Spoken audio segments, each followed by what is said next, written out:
Bienvenue dans Être jeune et musulmane, le podcast qui a pour but de te faire redécouvrir l'islam tel qu'il est réellement. Je m'appelle Moussima Filla et à travers ce podcast, mon intention est simple.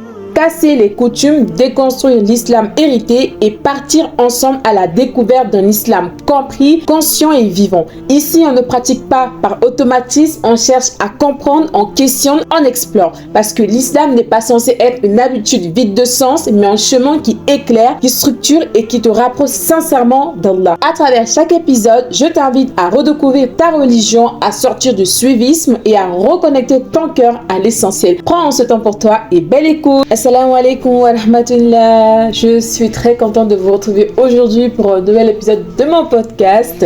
Et aujourd'hui, j'aimerais aborder un sujet sensible mais nécessaire avec toi. Aujourd'hui, on va essayer de comprendre pourquoi autant de jeunes musulmans se sentent perdus, éloignés, confus alors qu'ils sont nés dans l'islam. Je vais être très claire dès le début. Si aujourd'hui beaucoup de jeunes musulmans sont perdus, ce n'est pas un hasard. Et ce n'est pas uniquement la faute de la société, ni uniquement la faute des réseaux sociaux, ni uniquement la faute des jeunes eux-mêmes. Cela vient en grande partie et majoritairement de la manière dont l'islam nous a été transmis par nos parents. Attention, je ne dis pas que nos parents sont de mauvaises personnes, je dis qu'ils nous ont transmis l'islam qu'eux-mêmes avaient reçu. Et pour beaucoup, c'était un islam coutumier, un islam d'automatisme, un islam de fais-le parce que c'est comme ça. On nous a tous appris à prier, mais pas toujours ce qu'est réellement la prière. On nous a appris ce qui est haram, mais pas pourquoi Allah l'a interdit. On nous a appris à obéir, mais pas à comprendre. Résultat, la religion n'est pas devenue notre choix. En réalité, elle est restée quelque chose que l'on faisait pour nos parents, pour éviter les reproches, pour éviter les conflits et surtout pour rester dans le cadre. Et quand l'islam n'a pas de sens, il devient lourd. Et quand il devient lourd, la foi devient fragile.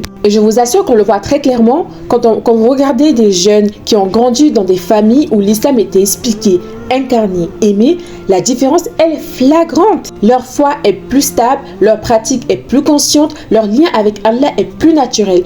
Pas parce qu'ils sont meilleurs, mais parce qu'ils ont reçu une éducation islamique complète. Personnellement, c'est lorsque j'ai été éprouvée, lorsque j'ai touché le fond, que j'ai commencé à me poser les vraies questions. J'ai traversé une période de dépression et c'est là que j'ai compris une chose essentielle. Je ne connaissais pas l'islam et particulièrement, je me suis rendu compte que je ne le vivais pas pour Allah. J'étais vraiment loin et quand j'ai commencé à apprendre réellement, à chercher, à comprendre, je me suis dit, subhanallah, où est-ce que j'étais? Où est-ce que j'allais? Et justement, la vérité, c'est que le chemin que je suivais ne me menait pas vers le bien, qu'Allah nous en préserve, parce que vraiment, quand je m'assois et que je réfléchis à celle que j'étais avant, je me pose vraiment des questions, je me dis, mais à quel moment je me suis retrouvée là? À quel moment est-ce que j'ai compris que l'islam était du moutonisme? Parce que oui, on suivait juste nos parents, on n'avait pas cette conscience de ce qu'est réellement l'islam, on ne le vivait pas pour Allah, on ne l'avait pas dans notre cœur comme Allah le voulait. Donc la vérité, c'est que nos parents ne nous ont pas transmis l'islam de la meilleure des manières pour la majorité des cas, parce qu'ils étaient encombrés sous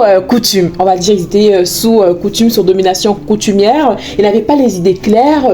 Eux-mêmes, ils ont reçu ça de leurs parents, qui eux-mêmes, ils avaient reçu de leurs parents. Donc, c'est vraiment une faille qui s'est créée au fur du temps. Et aujourd'hui, nous, principalement dans notre génération, on le vit, on le subit encore plus et c'est pourquoi aujourd'hui il faut vraiment qu'on essaye de revenir à la source de l'islam et c'est justement pour cela que j'aimerais te dire une chose importante. Même si 99% de ce que nous sommes aujourd'hui vient de l'éducation que nous avons reçue, il te reste 1% et avec ce 1%, tu es capable de reconstruire toute la base islamique qui te manque.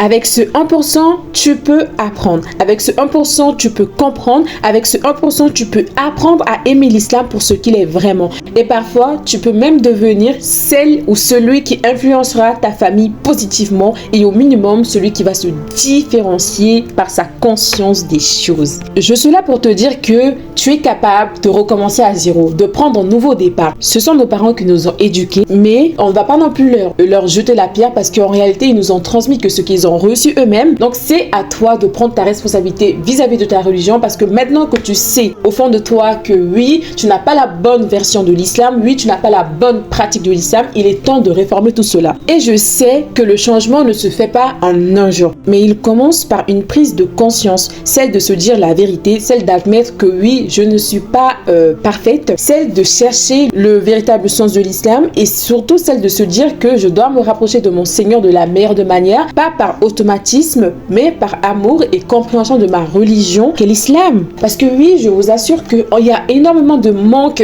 vis-à-vis de notre religion. On ne connaît pas ce qu'est vraiment l'islam dans sa source, dans son essence, dans sa sunna, dans sa pratique la plus véridique. Et je comprends parfaitement que lorsqu'on prend conscience de cela, on se sent mal intérieurement, on se dit on était où depuis tout ce temps, on faisait quoi. On a cette culpabilité qui naît au fond de nous. Quand on se tourne et qu'on regarde derrière nous tous les manquements, tout ce qu'on doit rattraper, ça nous frustre au plus profond de nous. Afin de parer ce sentiment de mal-être, dis-toi alhamdulillah qu'Allah t'a sauvé de cette ignorance et profite de cette occasion pour renouer ton lien avec lui. On arrive à la fin de ce podcast et aujourd'hui je voulais te faire prendre conscience de pourquoi en tant que jeunes nous sommes éloignés de notre religion et surtout de te faire prendre conscience à quel point on a ce gros travail à rattraper, ce gros effort à produire afin de revenir à la source même de notre religion. Je termine sur ce propos, qu'Allah nous guide, nous rééduque et fasse de nous une génération consciente et responsable. J'espère sincèrement que ces mots vous auront aidé à réfléchir et je vous remercie d'avoir pris ce moment pour m'écouter. On se retrouve très bientôt pour un nouvel épisode de Être jeune et musulmane, notamment le vendredi prochain.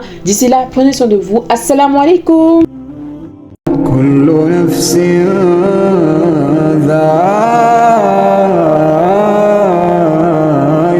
الموت كل نفس ذائقة الموت